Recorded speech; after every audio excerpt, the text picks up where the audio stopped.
What is up, guys? This is Quarter Recall, a live show where we take a look back at what is going on in pop culture 25 years ago to the week. Movies, music, video games, nothing is off limits. All right, is anything off limits to you, Leo? I mean, in theory, yes, but not in the context of this show. Absolutely not. We can Yeah. talk about whatever crosses our mind. Yeah, I mean, if we had a comprehensive list of 1997 like pornography, like I'd be down to talk about it. Like, Yeah, I think there'd be a lot of things that I would cross off my list that would be off limits for me. really, I think actually that would be extremely interesting to talk about. Yeah, well, Because hey, it's so maybe. different than it is now. Like, I not in the context of like let's watch pornography. I don't know how Together. I get that together, but just like it's changed a lot. No. In I think 30 an analysis of the pornography industry, like then and now, would be quite fascinating for sure. Yeah, I don't know if we're qualified to do that, but I mean, no or one if this so is the that's- place for it. Or maybe yeah. I'm the most qualified, Leo. Let's be honest. Yeah, no, totally. That's a good point. Yeah, I would be like super curious to have like every like search term data like going back that Yeah, long. like the SEO data from whatever. I mean, I don't even know. I guess they weren't searching, right? They'd like walk into stores and be like, you'd have to get recordings of back alley VHS shops. Yeah, because like I know like transgender porn is extremely popular right now, right? Like, Yeah. and that was, I mean, I'm sure it was a thing in the late '90s, but I don't remember. Like when I turned 18 and you go to a porn shop for the first time, like that, I don't remember that being a big part of that experience. Where I think now it's like ubiquitous with pornography. Yeah. But then again, maybe it was. Who knows? Maybe it was. Maybe I just wasn't a weirdo then and didn't know about these deep dark crevices of the internet. But I did. I was already very deep into the darkness of the internet in the 90s. Maybe not this early, but by 2001 or something. Yeah. 4 years later. Yeah, No well- going back. Yeah. Well, with that wonderful intro, Leo, my co-host, how are you doing today? I am doing all right. Thanks for having me. Oh, of course. I wouldn't want you to miss out on this compelling conversation. On your extraordinary pornography insights. I mean, you wrote the "nothing is off limits" part, and that is really obvious.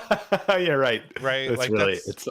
I asked for this. Yeah, that's your fault. Like, I didn't, if you're going to say nothing's off limits, I'm going to explore what that means. Right? Like, Yeah, you know I know, me by this point. because nothing is off limits, right? Yeah. It's right there. It's right there. So, you get what you asked for, Leo. You get what you You're deserve, right. as the Joker would say. Okay? All right. Before we go back in time, before we go back in the Wayback Machine and look into the past, Leo, Yeah. how has your week been? You finally got back home from being out of town? and- Yeah, I was traveling. I was in Seattle, beautiful city. I had a lot of fun. It didn't leave a lot of time for games or movies, though I did manage to watch 2 movies that I'd be interested in talking about. What do you think? Would you like You to want hear me about to give these? approval for you to bring up these films? Yeah, I'd like you Leo, to be. I'd like you to ask and act really, really interested, if you don't mind. Leo, I'd like to hear about the first movie, and then we can decide if the second one's appropriate or not. Well, they're quite closely related, and interestingly, it kind of ties into the conversation you and I had yesterday, which obviously the listeners will not know about. But we were talking about Japanese culture and sort of broad strokes, and how our perspective as outsiders in it, as people who experience a lot of Japanese art, is sort of, it's just an interesting conversation, Yeah, and my But- wife is like very Japanese, like she's from Right. Japan, and so that's kind of how this stuff kicks off. Because my wife like is always in Japanese YouTube and Japanese TikTok, so Yeah. I get these very interesting insights where she'll ask me a random question about like America or like our culture, because she'll get this like someone in Japan said this is what America is like, right? Yeah. And so yeah, I think that's kind of what kicks it off. A lot of times it's not just being weeaboos, but go ahead, Yeah, sorry. totally. No, and it is an interesting perspective hearing that, because her experience is totally different than yours, as someone who's like kind of in between, and then mine as someone who has really no connection to Japan outside of the fact that I do consume an awful lot of their art. It was an interesting conversation. But all that to say, I think it was Sunday, I watched Ringu and Ju-on, the 2 original versions of those 2 horror movies, which I realized I had never seen. I'd seen The Ring, which I love, with Naomi Watts, I think, whatever year that was. It's an awesome movie. I think it's aged really well. And I'd seen The Grudge with Sarah Michelle Gellar and thought it was okay. but I'd never seen the originals. And I went back and rented them both on Amazon for $4 or whatever. And it was really fascinating. I watched them back to back. And have you seen? I know you're not a big horror guy, but just out of curiosity, have you seen either of those movies? I've seen the American Ring. I've never seen the Japanese ones of each. I have not watched The Grudge either. Yeah. Well, it was a really interesting experience. The Ring, or Ringu rather, I did not really care for very much. I thought it was quite kind of boring and not very scary, and there was some scary imagery in it. The ending was pretty cool, but I found it pretty dull, and it was insanely sexist to a really remarkable degree. And this is kind of what made me think about our conversation yesterday. Obviously, I'm not attributing anything to an entire culture, that goes without saying, but it was the whole movie was about this woman, a reporter, who's trying to like figure out what's going on with this fucked up videotape, right? And then her ex-husband is just such a dickhead. Yeah. He's so mean constantly. Like, not once does he ever say anything nice, ever. He's just completely an asshole from start to finish. And at one point he slaps the shit out of her because she's crying. He's like, get it together. And he doesn't, it's not like a cute, like, not that there's a cute way to slap someone, but it was like he's like, shut the fuck up and get your shit together. And she's like, okay, sorry. Yeah. It was so wild. Like, it was just like no, that really seems like bad. Japan. That seems, I think that's, it's a really sexist place. Like, it's still a very kind of like old fashioned sexist, like xenophobic country. Yeah.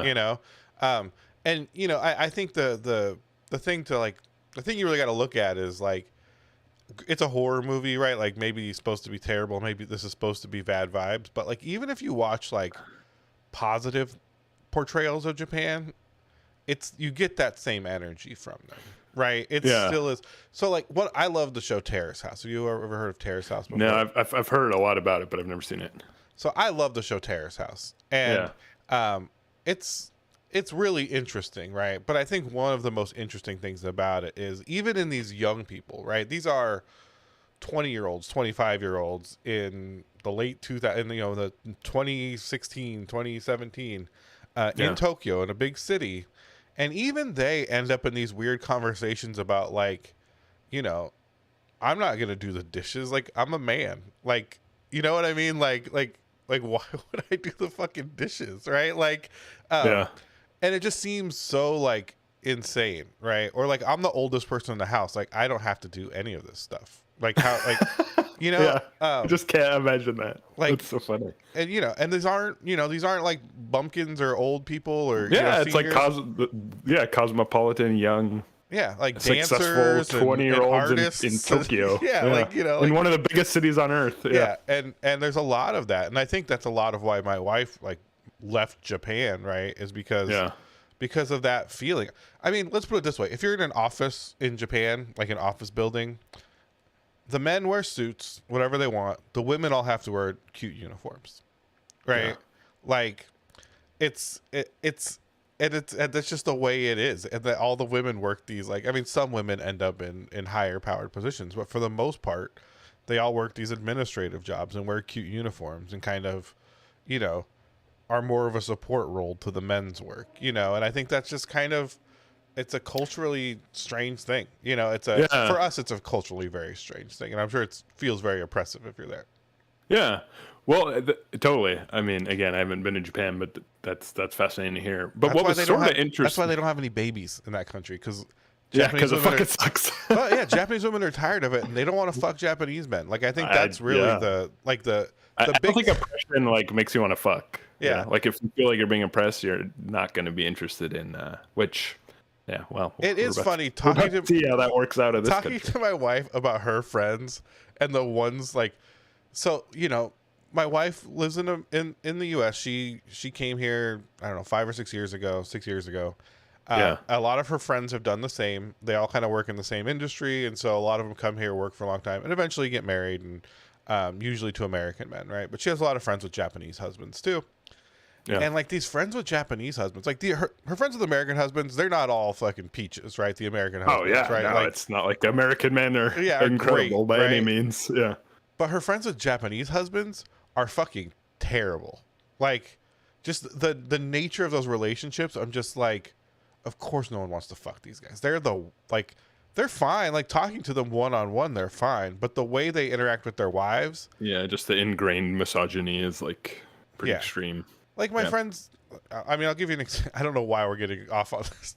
Like, but no, that's relevant. Yeah, like my friend's wife, or my wife's friend, has lived here for quite a while, for like 5 years, and she has her visa, working in the United States. Her husband co-ran a restaurant here, and he had a green card issue and had to go back to Japan, right? And and so he could come back after a while, but it would take a year or something to come back here. And so she'd been living here the whole time. And so he was like, you know what, I'm just not going to come back to Japan. And she's like, why? Like, I have a visa. Like, you know what I mean? Like, we can live in the United States. And he's like, no, you need to come back, because if you come back and you get pregnant, we'll get $400 a month from the state. Right. And she's like, I make more than that here. You know what I mean? But it doesn't matter to him, because that's not his. Like, he feels like if he just makes her come home, that it's like there's money waiting, like, on the table if she'll just come home, right? Yeah, she just has to get pregnant and give birth to a human child, right? Like, but that's all. But like that, it's all kind of nondescriptive, like whatever.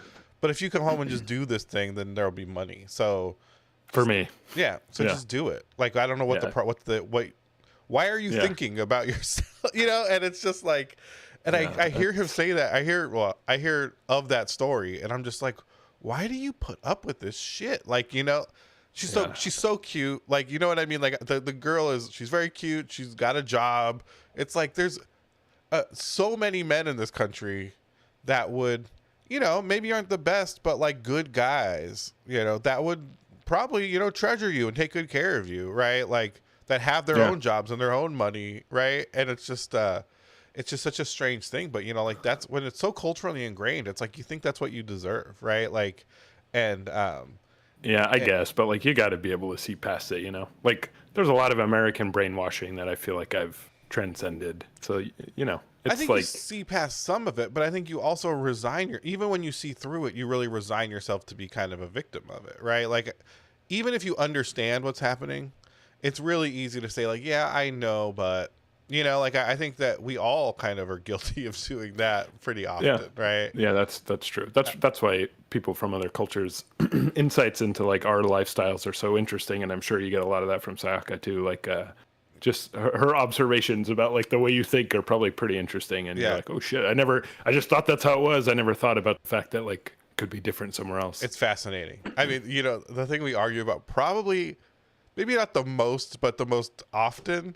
Is how I like, I'm gonna say handle money, and I don't mean spend money. We argue about that too, but like how I interact with like money, right? Yeah. So like, I don't know, whatever. I'll like, she'll be like, oh, I need to pay for this, and I'll be like, here, and I'll like throw my card on the table, and she's like, why? What are you doing, right?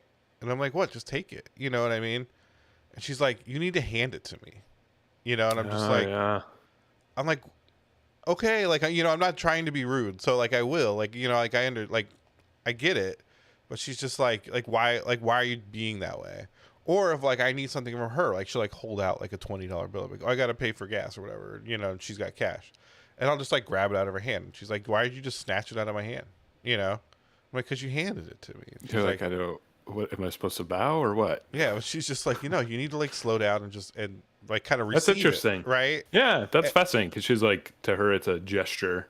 Yeah, and you're just sort of ignoring that entire interaction. And it's like an important thing, Yeah. Like, even when we talk about like right now, because we just got married, like, moving money around and splitting finances, and okay, we'll cover this card, and then I'll pay into this thing, and she's just like, she transfers money, and I'm like, okay, cool, and I start working on something else, and she's like, you can't just move on.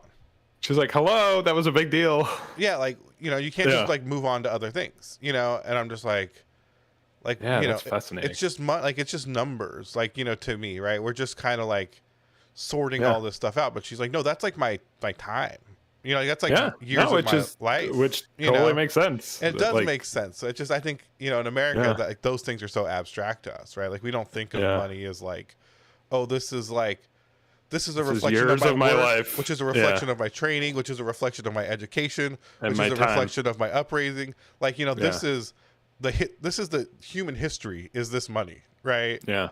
Like, it's not just me. It's not just even the time I worked. It is literally the evolutionary path back to monkeys for thousands of years up until I became me and was able to earn this. And now you've moved it into your Chase account. You've just taken it. Yeah, like it's and not even giving me a fucking nod about it. Yeah, that's interesting because it makes sense. Like I kind of get it. It's very like Ayn Rand. This sense of like money being a reflection of human achievement. Like I could be convinced of that. I think if I was raised, be like, hey, this is because what is more valuable than time, right? And in theory, money is reflective of time, whether it really is or not. In capitalism is a bigger conversation, but like I totally get that perspective of like, hey, this was literally hundreds or thousands of hours of my life, which I will never get back. That's what's being symbolized in these ones and zeros. Yeah. And you're just like, I'm just trying to get this shit done, which is where I'd be as well. But that's very interesting. That's a great example of like, an outside perspective being useful. I've made all these Excel spreadsheets with like lists and like, auto number crunching. So I'm like, no, I got to transfer this to this and do this. And she's just like, you got to like, this feels so bad, bro. This feels so bad. Totally. That's so interesting. Yeah, it's so weird. Some of that actually came up to bring it back to the movie. Like some of this came up in that like it is extremely sexist. The dude's like just a total fucking dickhead. And then halfway through, it's like, oh, also he's psychic. Just so you know. It's like, it's a very weird movie. But the whole plot, if you've seen The Ring, you remember, like it is about this woman who's being abused by the state. And essentially being like experimented on, and then she gives birth to a child through like this fucked up power dynamic with this doctor, and that kid is the one who is like this psychic powerhouse and fucks over everything and like creates this videotape.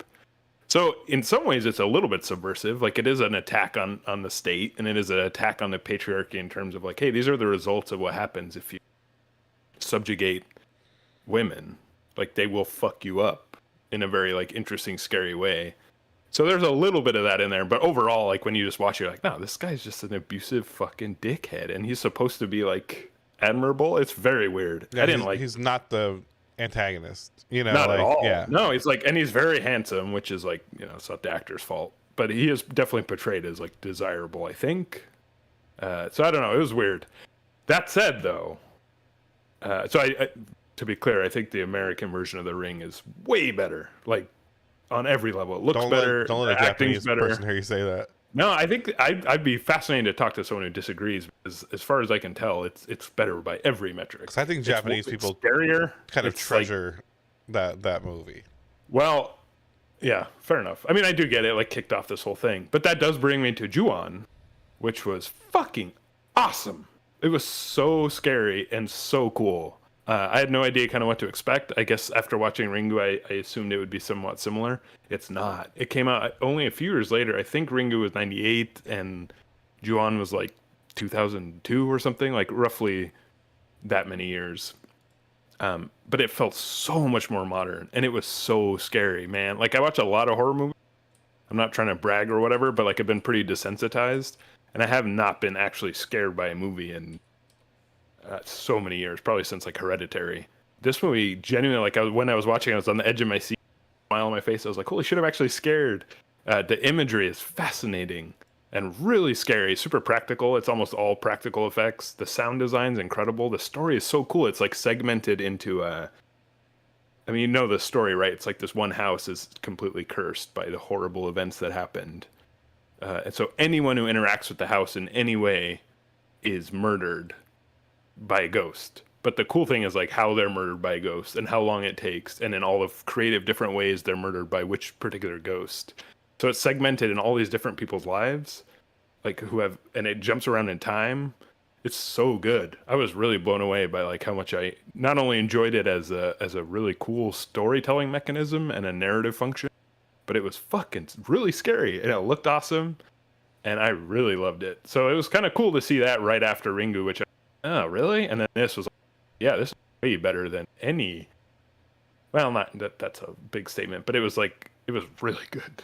So it was nice to see like really good J horror, and then see Ringu, which I know Ringu sort of kicked off this whole thing, and The Grudge probably, or Ju-on, wouldn't exist without it. But Ju-on was so much better by every metric. I don't know. It was kind of interesting counterpoint to it, Yeah, no, that is pretty interesting. I mean, It is sad I'll never watch it because it's too scary. It's really scary. It's cool though, man. Like, I don't know. If you don't like horror, you don't like horror. I'm not trying to convince anyone, but it is like, it's a bit of a shame because there's so much mastery and like artistry and you know, cultivating a sense of atmosphere is no small thing. And when it's done effectively, like it's a real triumph of art. And I do understand it's like designed to make you feel bad, but I always feel I feel sorry for people who can't be like, this makes me feel bad, but like, how cool is it? Like, there's so much work and artistry behind it. But there could be a moment where I watch Ju-on. Yeah, where I watch Ju-on. Right. I'd be curious. Has Sayaka seen it? I wonder. I don't know. Like, I know she watched Ringu, right? Yeah. But I don't know if she watched that one or not. I haven't talked to her about it. I don't talk about horror movies very much. I know she doesn't really like horror movies. It's funny, like, because I feel like she acts like she will watch them, but, like, there's no way that she actually would. Because whenever something even violent is on, she's like, I don't want to watch this. It's too much. And I'm just like, okay. Yeah, that's funny. Yeah, I guess the last thing I'll say on this, and gone on a little bit, was because it's all about ghosts, right? And, like, the idea of emotions creating physical impacts on an environment, which, you know, is sort of the plot of Silent Hill, and as far as I know, seems like a pretty common theme in Japanese media in general. This idea that emotions can create physical changes in our reality, whether it's a ghost or, you know, that whole concept of the human soul being able to like impact the physical space. And that's what this whole movie's about. It's what Silent Hill's about, all of them. And that's a theme that I really enjoy and identify with and find extremely compelling. So that's, whenever that comes up in Japanese media, I'm always really excited about it. So, yeah, it's just something I was thinking about. Do you believe in ghosts? No, I really want to. It's one of those things where, like, I desperately wish that ghosts were real. I desperately wish I could, like, summon a demon. I desperately wish I could get possessed. Like, I would love nothing more than for all that to be true. But through my 35 years, even actively trying, I've never encountered anything even remotely that's given me any reason to believe. In a way that I'm genuinely disappointed. I also do not believe in ghosts, right? Yeah. And it's a lot of the same reason why I don't believe in a lot of things, and it's that, like, if it was real, it wouldn't be a secret, right? That's a real big issue. It's like, really, no one's been able to prove it in 2022? Are you sure? And not even like prove it. Like why would ghosts be so responsible with their like secrecy? When nothing else seems to be able to be kept secret, like ghosts somehow are like, nah, I gotta sneak around. If they catch me on camera, if someone gets a good evidence, then they'll know this whole thing will fall apart. Like, you know, it's such a strange thing. I do think, and like, I just think what you're talking about. For some reason this morning, I was like, I wonder if Leo believes in ghosts, because I was thinking about it, and this whole thing of like, kind of just the traces of the soul like left behind, right, and having like this physical manifestation. And I'm like, even if some of that was like reality, right, and there was like some paranormal kind of connection to that, like, it would be so boring and so mundane, right? Like, the idea that somehow like these emotions could manifest into some kind of like murder will. It would turn into Silent Hill. Is fine for like a film or a game awesome. Or something, but the reality of it is, if somehow that did come to fruition, like that this soul left behind so much baggage, like, it would be the most boring thing to like. Humans just aren't that interesting. No, that's what I mean, right? Like, if someone died in my apartment, before me, and I came here, and there was some like soul of the dead person, and it would be like, so like, so what? Like, with how you know what I mean? I know people don't spend their times doing interesting things. You know what I mean? So it's like, really, you're gonna fucking sit around my apartment? Like hey man, get a job. Or it would be like a lump of something. Like, I don't know. Like, just the idea that it would manifest into like something we could expect, and that would interact in a way that was like spooky, and then right? And that it would be scary. I think about it all the time when I watch horror movies. What happens if a ghost tries to scare you and it's just not scary? Yeah. Like, every horror movie falls apart if the protagonist or whoever is just not scared. And I think about that all the time, like in Ju-on, if the lady crawling down the stairs, which is fucking scary as hell. So I'm not saying I wouldn't be scared. But what if the person was just like, hey, are you okay? Like, do you need something? What would happen? Would the ghost, like, stop? Would they be embarrassed? Would they, like, what would happen if the person's just not scared? Yeah, or like, yeah, or if you just saw the whole premise just collapses. It's if you saw it in broad daylight and it didn't surprise you, you're just like, you're like, hey, what is that? That's weird. Yeah, that's cool. Like, hey, good job. Like, that was really scary. Or if you're like, hey, that's like, whoa, that's weird, and you like look for a minute, and it was like, yeah, and then you just kind of move on. Or you just like stayed with it, and we're like, what's going on? Like, what is this? And it was just you like, good? It was like, oh, it's like a ghostly thing, and you're just like, you're like, oh, that's cool. It's really unusual. I love it. This is really wild. Really strange. I've never seen anything like this before, but like I kind of love it. I'm gonna videotape it. Like that's that. Cool. I feel like that's what would happen if ghosts existed, right? Totally. This idea that everyone would like run screaming and fall down their stairs onto a broken piece of glass, and like, oh, the ghost murdered them. It's like, yeah, it's like, nah, they were carrying scissors and fell and it went in their eye, and now they're dead. And you're like, and now they're a scissor ghost. Yeah, and now they're a scissor ghost. But it's like, I don't know. People might like, oh, well, what is that? Like, I think that would be a far more like common reaction would be like, what the fuck is that thing? Hey, you guys, come in this room. Look at this. Dude, check this out. It's wild. It's what? Put it on TikTok. Put it on TikTok. Can you believe that shit? Yeah. Yeah. And then everyone would just be like, whoa, and making like weird jokes about it. It would just like, I agree. It's fun to think about. And again, this is coming from someone who loves horror movies. Like I don't sit there and be like, this is stupid. Ghosts aren't real. Like I love horror movies, and I completely disregard that entire part of my brain when I'm watching them and just enjoy the imagery and how scary they are. So it's not like horror movies are stupid because they wouldn't be real, but it is fun to think about just the idea that if any of these horror movies actually happen in reality, how profoundly different they would be than they are presented. Yeah, and it is funny. I hear like when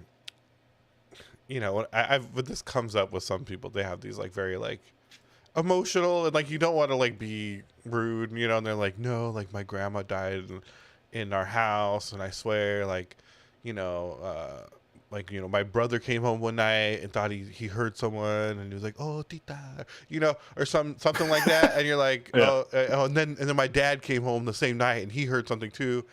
And it's like, if your grandma's ghost was haunting your house, do you think she'd just be spooking around at 2 a.m. when it was dark, like unable for anyone to see? Like, was that the only time she gives a shit about your family as a paranormal? And what is she doing the rest of the time? Yeah, like what's she doing the rest? Like, why wouldn't she come out in broad daylight and just be like, hey, I love you guys. Yeah, peace. Like I really love all you guys, and I'm sad I passed away. Like, it's like any sort of scrutiny in the whole concept appears quite flimsy. Yeah, unfortunately. Wildly, it seems to only happen under duress or like, I was coming home from dinner at 3 a.m. a little buzzed and saw my dead grandma. It's like, I think it was a jacket. I think you saw a jacket hanging on a rack. and I mean, to be fair, I've definitely heard stories from people who I, respect deeply.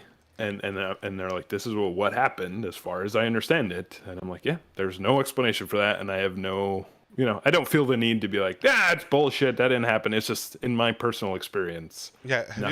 Nothing supernatural has ever happened in any way that couldn't be explained. Have you ever had a night terror before? Oh yeah. So that's the other thing I used to have pretty severe sleep paralysis, and it's fucking scary. Yeah, I think it immediately shows you why people think ghosts are real. Because I've had them before especially back in the day. Yeah, like I woke up and there was a demon on my chest. It's like, no, that's sleep paralysis. That's happened to me too, and it's very scary and weird, but it is explained. And it doesn't manifest as just like a demon on your chest when it happens too. Like you just are like partially cognizant and paralyzed, and like your brain goes just fucking nuts. Like it's. You know what I mean? Like, I feel like you think everything's like happening. Like it's you're just pure terror for a moment, right? And it's like, if there's anything you wanted to see right now, anything you thought was lurking in the shadows, it's there now. You know what I mean? Because your brain is like Well, fucking because you're dreaming. yeah, and your brain is losing it. Your brain does not know what it's supposed to be processing right now. Yeah, it's very confused. Yeah. I remember, again, not to belabor, but I remember the most No, this is fun to bizarre talk about. I don't care. I don't care if no one likes it. I don't care. I like it. the most bizarre night terror I had was, and it was almost comically cliche to a point. Well, I'll tell you after. But like I woke up, or I was in my bed, and I opened my eyes, and there was a shadow of a young woman, like a young girl, in the corner of my room, like a shadow, fucking absolute J horror, like cliche, in my room, and she was whispering, and I couldn't understand what she was saying. And she started walking towards me, and her voice got louder and louder, but I still couldn't understand what she was saying. It was just gibberish. And then all of a sudden, like, her voice got insanely loud, and it resulted in me waking up because it was so loud and like painful. And I woke up and I couldn't move, or like the whole time I was like half asleep, half awake, you know? Yeah. After it finally settled, and after I realized like, oh, sleep paralysis, I was like, it was funny because it was like something from a horror movie to the point where it almost felt very unoriginal of my brain. Yeah. I was like, geez, okay. Yeah, do better. Talking about a cliche. Yeah, exactly. But at the same time, it was fucking scary as hell. And it felt extremely real.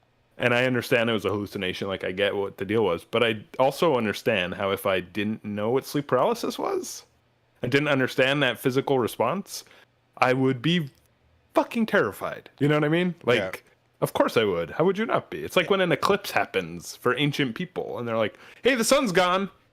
Yeah, like, oh, hello, like, what the fuck? It's We're never done. coming back. This It's is never it. coming back. It's Yeah, never coming back. How would they know, right? It's like I totally get it. Yeah, I get it too. Yeah. I get it too, and you know, it is funny too. Like as you understand what's happening to you, right? Like it becomes far more controllable, right? Like, and I think that's, you know, and the only reason I brought up sleep paralysis is because I think that's the clearest indication of like how your brain can show you ghosts that are believable, that are real, that exist like to you. Yeah, that have feelings and make sounds and you know, if I only had sleep paralysis one time in my life, it never happened again, and it was just like a one-off thing, and I saw some shit and was just like, no, I saw a ghost. Like that's a ghost story. That shit happened. It's real. It was real. But because it happened regularly, you realize like, no, if I am paralyzed in my bed and I think I see a ghost, like, it's a very specific thing. I know exactly what's happening. Like, just, you know. But even then, like, only if you understand what's happening. Otherwise, you might think you're like some sort of shaman, or like you have some connection to the other world. You know what I mean? Like, I could see how that narrative would start to form. But when they're like, no, here's what's happening. Your brain still thinks it's dreaming, and it's like a real clear psychological or physiological mechanism.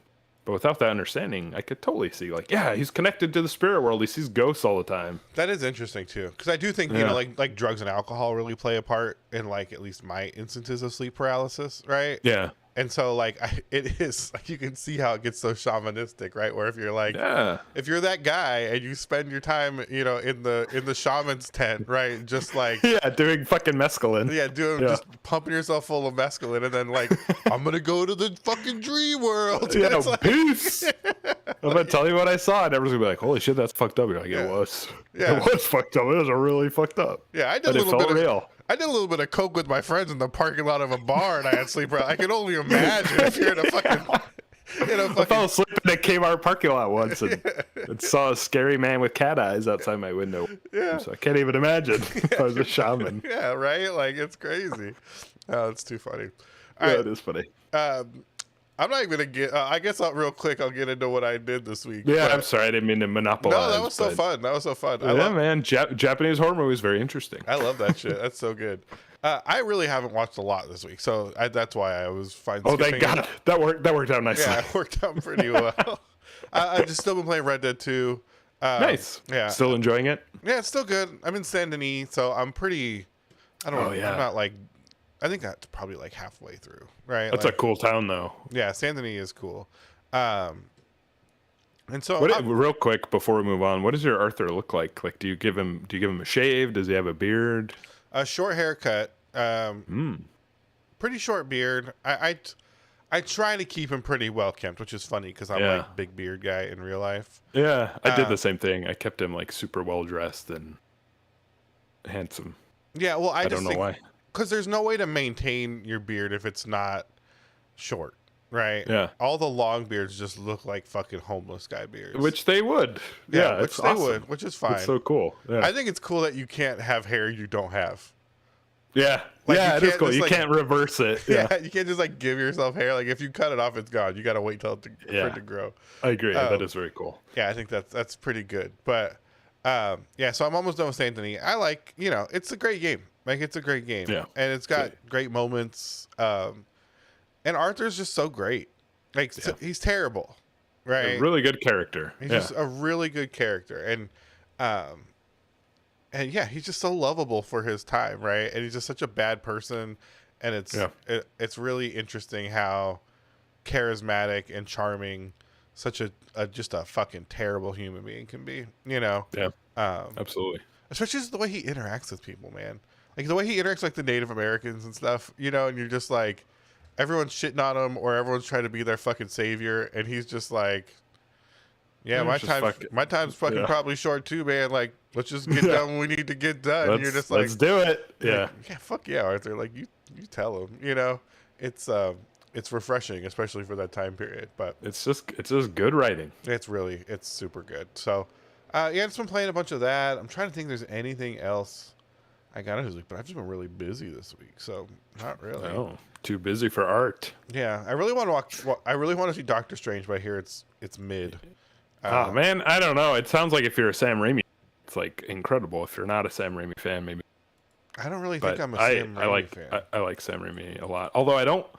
Again, not to derail this, but I don't like the Spider-Man movies that he made. I don't like him at all. I think I watched they're them terrible. recently. I I really don't like him at all, and I like Sam Raimi a lot. Dead's incredible. I even like Darkman, but I just find I don't like his sort of take on Spider-Man. But the idea of Doctor Strange with like modern special effects and the fact it's kind of a horror movie sounds fucking cool. So I'm into it, but I haven't seen it yet. Yeah, I am. I did not like the Spider-Man movies at all. Same. So I find them very unpleasant. yeah, I'm interested. I don't know. I'm interested to see. I like Doctor Strange a lot, like as a Me too. character, even beyond just Benedict he's cool. Cumberbatch portrayal. I think he's it just fits. I love magic. I love magical dudes, and and it's such a great fit for like alternate dimensions and like if you're gonna have the entire Disney studio of special effects behind you, I could see how Doctor Strange could make very good use of that. And I love magic that is like unrestrained, right? The thing I love about Doctor Strange and like their view of magic is it isn't this like elemental, like very like fixed magic, right? It's just whatever. It's like it's just whatever. It's freeform because magic would be like freeform, right? Like if magic really existed, it wouldn't exist under these like element, like, oh, you're a wind mage, you know what I mean? It would be super structured. No, it would be completely loose, and that's kind of what I like about a lot of Totally. I think fantasy explores this a lot, right? Like I think the Wheel of Time books are kind of a lot of this, where the magic is very like, don't get me started on the Amazon show, but the magic is very kind of free forming, and like if you're like the most powerful magician, you kind of just do anything, right? Because you have all these building blocks to do whatever. And I think Doctor Strange is a good instance of that, right? I think it's cool that that's kind of a mainstream thing where it's like, nah, magic's just kind of whatever, like. Yeah, and that's such a good fit for like modern movies visually, and like what Marvel's so good at, which is displaying extraordinarily beautiful visual spectacle. That seems like such a match made in heaven. Yeah, it is. And yeah, it is such a good time for that as far as like what's visually possible. Have you read like the Magician, like Raymond Feist book? Mm-mm. Oh, it's super good. I actually don't know how to read, unfortunately.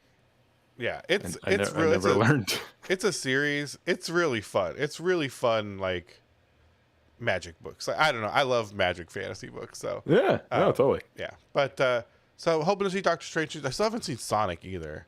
But I did also. You will. I was talking with one of my other friends watched Everything Everywhere All at Once, and we were talking about Oh it. yeah, did they like it? I think they liked it more than me, but had similar, I think, takes on some of the jokes running too long and some of the Yeah. And then I didn't know this, but there is literally a Rick and Morty episode that is like the exact same thing. Yeah, wow. That's funny. Like someone brought up that it's like, oh no, there's a version of Rick and Morty where Rick like shows someone all their alternate timelines and like, you know what I mean? And it's like, oh, that's kind of okay. Like this is all falling into place for me. I'll be honest. Yeah. It's all coming from the same fountainhead, whatever that is. Yeah, but what I did say to her and what I, you know, my biggest praise for this film is it's fun to talk about. And it really makes me want to talk about it. Like, it makes me want to like find people that saw it. Totally, and that's not a small thing. No, you know? and I think that is very valuable as like a praise for a film, right? Like, it's not boring. You don't want to just leave and be like, whatever. It's interesting. Whether you like it or not, it's interesting. Yeah. Or intriguing. Yeah. I just think it's this, you know, it does this thing I hate, this postmodern, like, so bad. Like, to be good, you got to be really, really bad. You know, like, if everything sucks, then it means we really nailed it. And I don't like that. But, all right. That's all for the present. It's only been 42 minutes. Might be the bulk of the episode, but it's only been 42 minutes of us just bullshitting. But let's finally take you back. Yeah, it'll be fun. Like, we've talked all about these modern movies. Let's see what the past had to offer. No game trailers, I assume. These are some weird fucking trailers today. No game trailers. I gotta warn you guys, I don't know what happened this week in 1997. These movies are strange. It was a real fucked up week in 97. They were released on weird days. The trailers are weird. Some of them you can barely hear, and that was already an issue. Was there some sort of like terrorist attack or national tragedy maybe that? I could look. Like, I'm not aware of one. But there could be. I mean, I don't know. I was thinking maybe there was like a holiday. Like, when was Easter or something? You know, like something like that. Yeah. Well, it probably wasn't in May. I mean, yeah, you're probably right. All right. Thank you for that. Any other fucking insights, Leo? I don't know a lot about Christianity, but I'm pretty sure Easter is not in May, even in 97. I think it moves around, but yeah, I don't think it moves as far back as May. I'll be honest.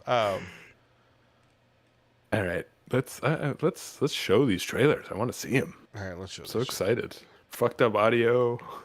Super stoked. Yeah, we got some rated R trailers. All right. Ooh, my favorite. Capital R rated R. Capital R. Oh yeah. You never learned the art of meticulous grooming. Real black is back. The Player's Guide to Love in the Night. That font. This shit. This style of movie. Yeah. I don't know. Here's my problem with like watching these trailers. It's like it's a lose-lose situation as far as like sensitivity. You know what I mean? Like, either you like it and you're pretty racially insensitive, or you hate it and you're pretty racially insensitive, right? Yeah. No, I know exactly what you mean. It's hard to have an opinion. Yeah, but I watched it as a kid, like as a teenager. I remember watching this movie. Really? Yeah, I remember watching all these like horny black comedies. And I think I liked it. I liked like that girl, the girl from Martin, the wife. I think. Yeah. I remember thinking she was funny in movies and television, and she's got a good smile. That's what I remember about her. Oh yeah, totally. It's just I just don't understand what it's like actually about, you know? And their best friends are out to show them just how bad it is. Do you really know this man? Well, it's also funny because it's like, hey, it's a bunch of attractive people in a movie, you know? Yeah. Like, that's not any different. It's just like the way it's presented is supposed to be so different. Yeah. It's like trying to appeal to such a different demographic. Like, I don't know. It's fascinating. It's definitely. I'm glad that sort of bifurcation is crumbling. I mean, I know it's not completely gone, but the idea of just like, hey, these movies are for everyone. Who gives a fuck? Yeah, I agree. Seems like an improvement. And this is no different than plenty of like, you know, I don't know if I would call them white comedies, right? Totally. That kind of portray this like, I don't know if I would call it idealized, but this like character of like, yeah, you know, culture and lifestyle, and you know what I mean. Yeah, absolutely. But Actually, would you mind going back to that the music list? If that's not a huge. All right, so we got Aaliyah, nice. Jay-Z, I like Aaliyah. I like Jay-Z. E40, okay. Those are the only ones I know. Mr. But Dalvin. I know Jodeci. I don't know Mr. Dalvin specifically. You don't know Mr. Dalvin? Not specifically. You're not a big Mr. Dalvin fan? I mean, no. I'll be honest. Maybe you would be. Maybe I would be. Who knows? But, E40 though. E40, bro. Bay Area. All right, let's go.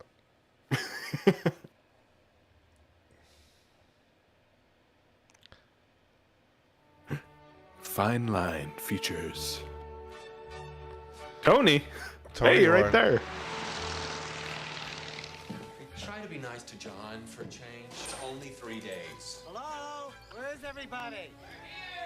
I am like shocked that this movie came Have Michael J. Fox. out in '97. Yeah, this seems like It's pretty literally modern. gay men hanging out. You okay? Is like the concept for this film. I'm back in the 6th grade. Nobody wants me on their side. What if there were gay men? Yeah, and they just What if gay men had friends? Wouldn't that be fucking wild? I know who Barbara Streisand is. She'll be very pleased to hear that. What did you think of John's new friend? Didn't really notice. That'll be the day. Is he attractive? I think the word is hot. You, the love child of Judy Garland and Liberace. But even this is so like, yeah. it's so weird. It's Yeah. so like, I don't know if it's progressive or regressive, but yeah, exactly. I don't know either. And again, it's like I don't even know if I can have an opinion, but it's like I don't feel qualified to judge it. But like this feels very much focused on what if gay people existed? I know. I mean, I think the '90s were weird. They were time. trying. Well, I think we were kind of in between this, like, you know, kind of this regressiveness that we'd always kind of lived by, and trying to move into more progressive time, at least as far as like culture. Yeah. And there were a lot of growing pains, right? Yeah. I think that's exactly right. I don't think by any means we're like perfect now, but we're far better. no. And It's a frightening thought. I think anyone would recognize that there's just something a little Sick to death of straight people. crude about Writing checks, making this and the previous movie, right? Yeah. And kind of how Yeah, it portrays. absolutely. Um, Well, in this one specifically, I guess I don't know any of the actors except Jason Alexander, but like I think now a valid criticism would be like, hey, maybe just get like gay actors who are actually gay, just because. yeah. Or maybe, why like- not? Like, there's plenty of great talented gay actors. Even that alone was probably like, well, and I don't think be ridiculous. and I think, you know,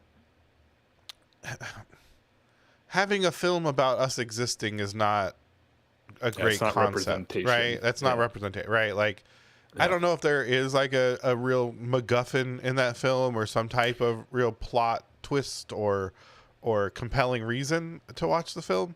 I mean, it won a Tony Award, so obviously there's a story there, right? Like it was a Broadway show that people liked. Yeah. But, you know, I think it's presented as like, look at these gay men. And I think that's, you know. Which is better than never seeing gay men. I understand that, but yeah, I agree. It's hardly a representation, though. I would say I don't know anything about the director, the writer. Like I do think if the writer and director were gay, that might maybe lend a little more credibility. But I just don't know. I don't know have no either. fucking clue. I don't know anything about any of this. He's a Broadway director. So he must he be is gay. gay. Is He that is what you were gay. trying to say? No, I just know he's a Broadway director. But it says here he's in a relationship with playwright John Robin Bates.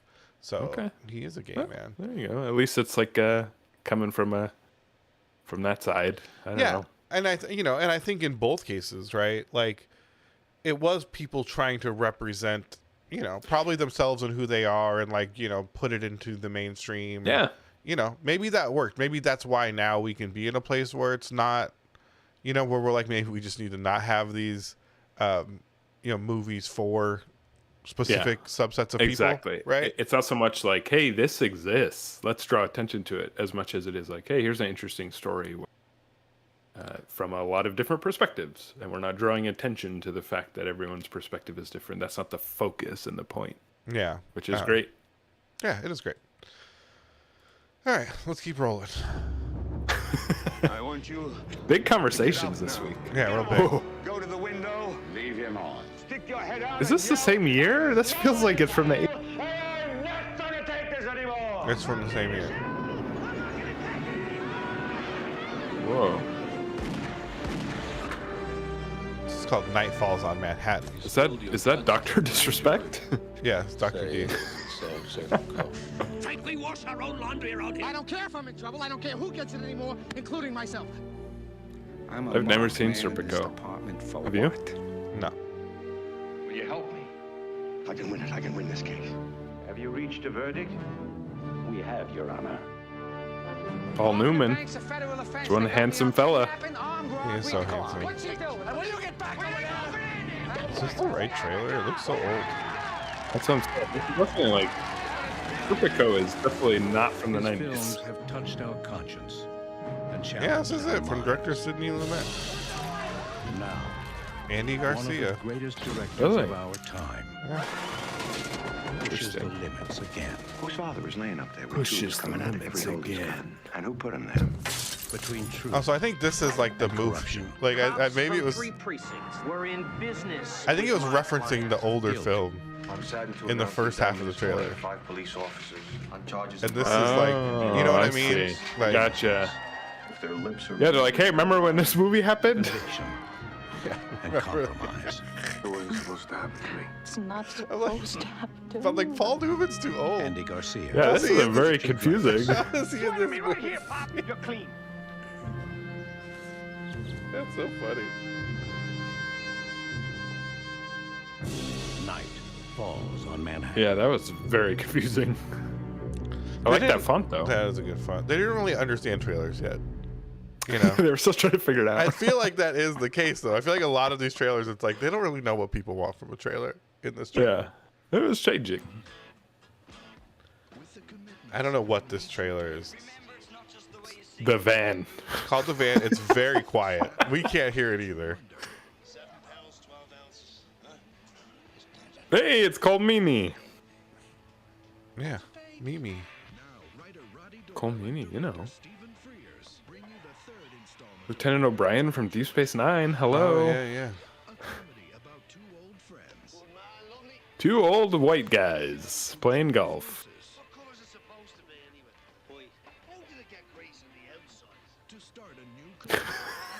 I think get grease on the outside. That's funny. Very European.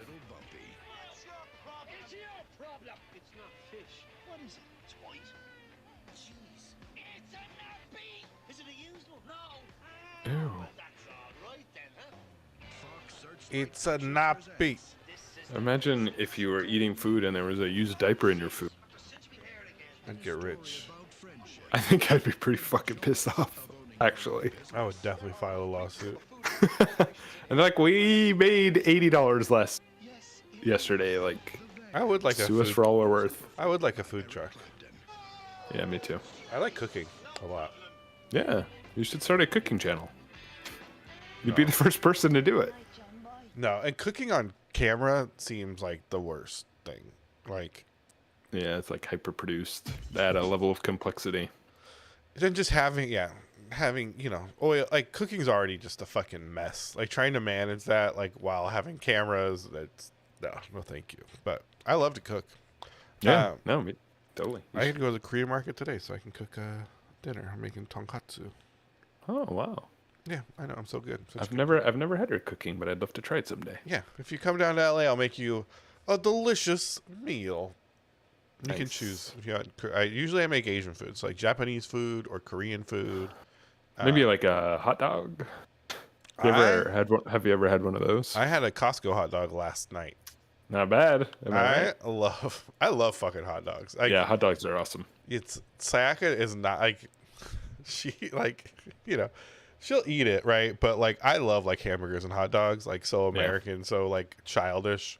And she is not a fan of just any of that. Of like strange processed meat tubes. of me loving them, of She's not a fan of the fact of us having them themselves. in your house. Yeah, like I none get of it. I that is understand that. she's that into, but I love I think- that shit. I think the thing about hot dogs and hamburgers to some degree is they're so good. Although, yeah, but it's all about the sauce, right? Like a hot dog, no one eats, at least I would never eat a plain hot dog with just a bun. It's all about like the cool shit you can put on it, and that's where it becomes like a little more sophisticated. Yeah, I mean, I just use it as a ketchup vehicle, but I love ketchup. Exactly. So it's like, yeah, exactly. If you don't like ketchup, like I love mustard. In fact, in Seattle, the lovely people I was house sitting for brought me back a bunch of mustard from Germany, and it's like this really nice, like exotic, very exciting mustard. And that's the kind of shit I could put on a hot dog and be like, this is gourmet as fuck. Yeah, I don't love yellow mustard, but if you got like a nice Dijon, like I could definitely get down with some of that on a hot dog, or a little barbecue sauce and cheese on a hot dog. That's what I'm saying, or a little bit of onion, some relish. Like you could put anything on a hot dog. It's a vehicle. Some grilled onions. I'll do that. I've actually thought about this a lot. Like if you just put a bunch of awesome condiments in a bun without a hot dog, it'd be almost as good. Nah, I mean almost. Yeah, that's what I'm saying. It'd be like 80% of the way there, which says something about the actual processed meat tube is not the focus of the conversation. Now hamburgers, I think the meat is the highlight on a hamburger. Yeah, I agree. A hamburger's different, and like you can get extreme quality, really good beef.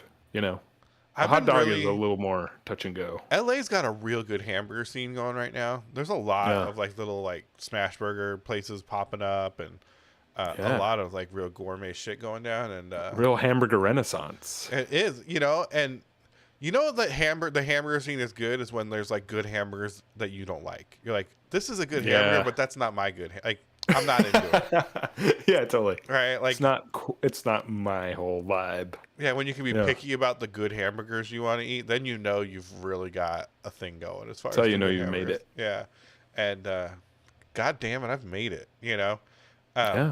Yeah, but Sayaka, like she won't like have hamburgers for dinner. She thinks that's like the weirdest fucking thing, and I'm just like, what? It's hamburgers. But she'll have like soup for dinner. That's where we fight, because she'll be like, let's have ramen for dinner, and I'm like, yeah, like it's just fucking noodles in water. Are you kidding me? It's not even food. Fucking dinner. Are you fucking crazy? Are you insane? Yeah, we're not poor, Sayaka. We can have real dinner, okay?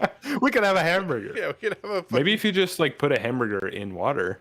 It's the best of both worlds. What if I invent hamburger ramen? A hamburger soup, yeah.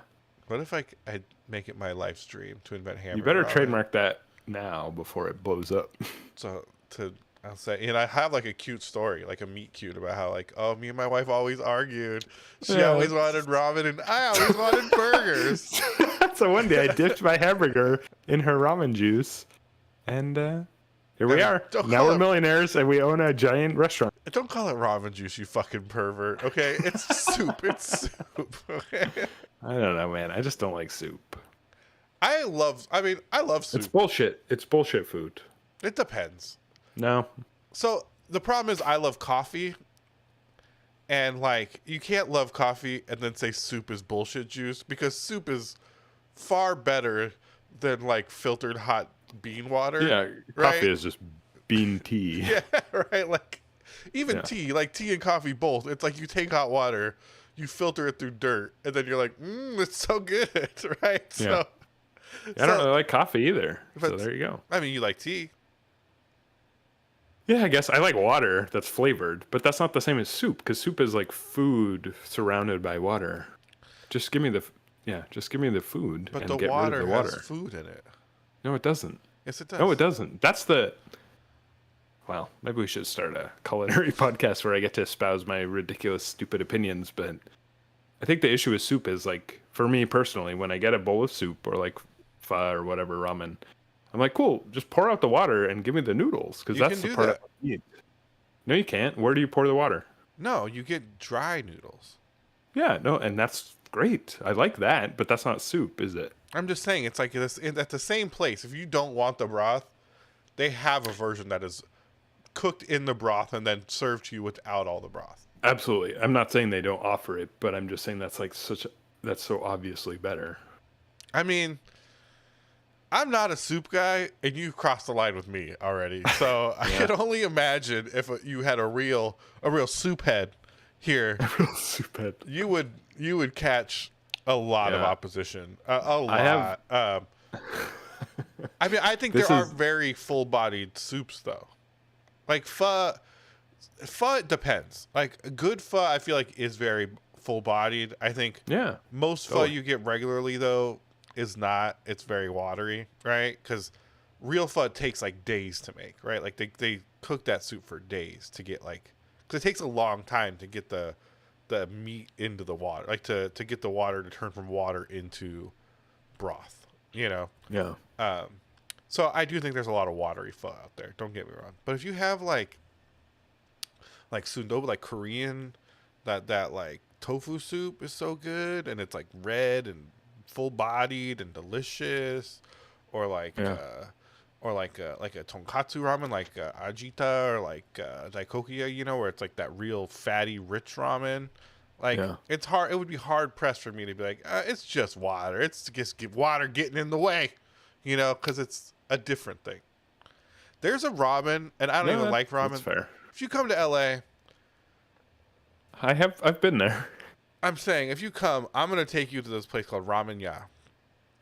Yeah, and they have this. They call it like an Asian tantan, right? Which is like, you know, like tantan noodles. It's like that red, like I think it's like Southeast Asian by design, but it's so good. The soup is so good. It's a full, rich broth, and I think you would eat that soup and be like, "That's good soup." I really do. Totally. I love eating soup. I just don't like drinking soup. I mean, you don't drink. I mean, there are drinking soups, but you don't like drink all soups. You know. I guess you know what it really is.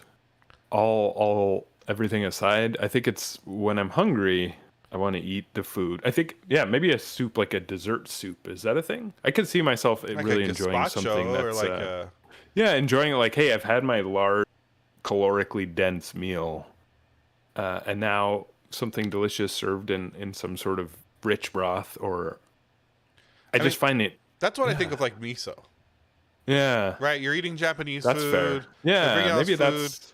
And it's almost like tea, right? Like they bring you this like miso soup. Chicken tea. Let's put it this way: no one Japanese eats miso soup with a spoon. Yeah. Right. Yeah.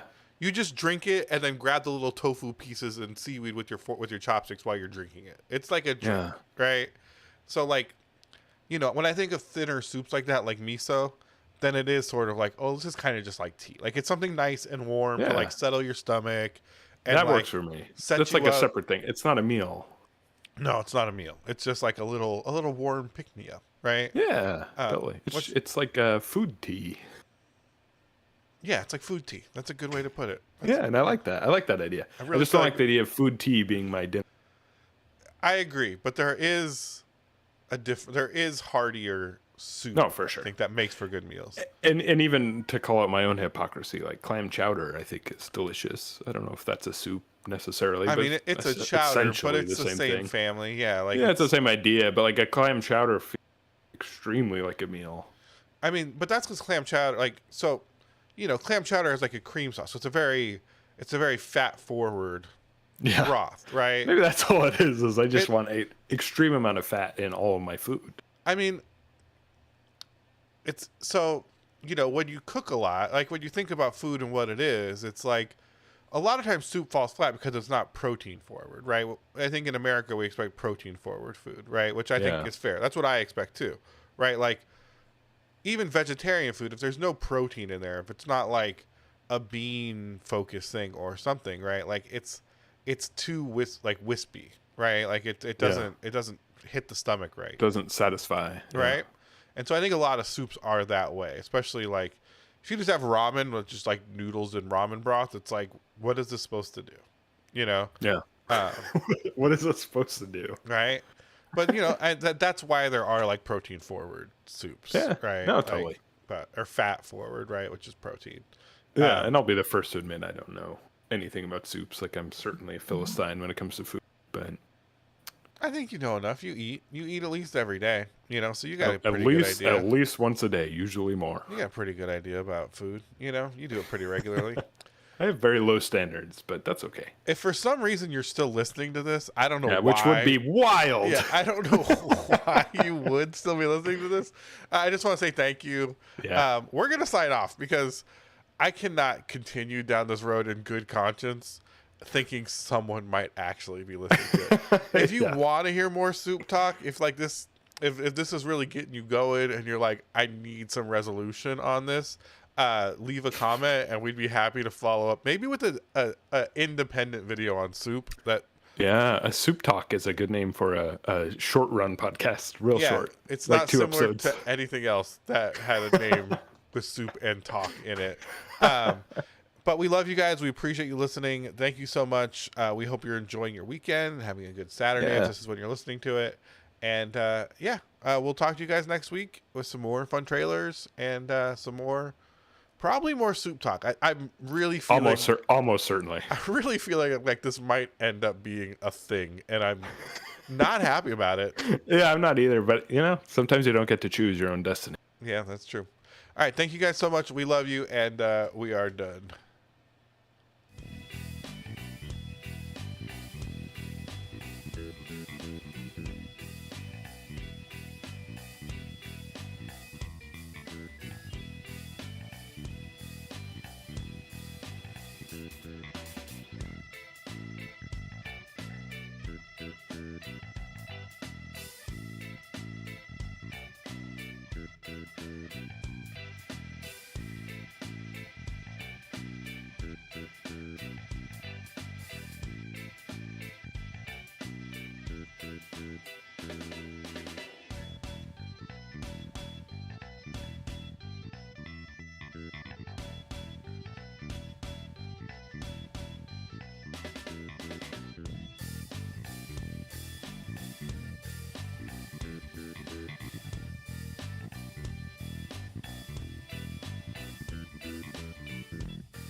Peace.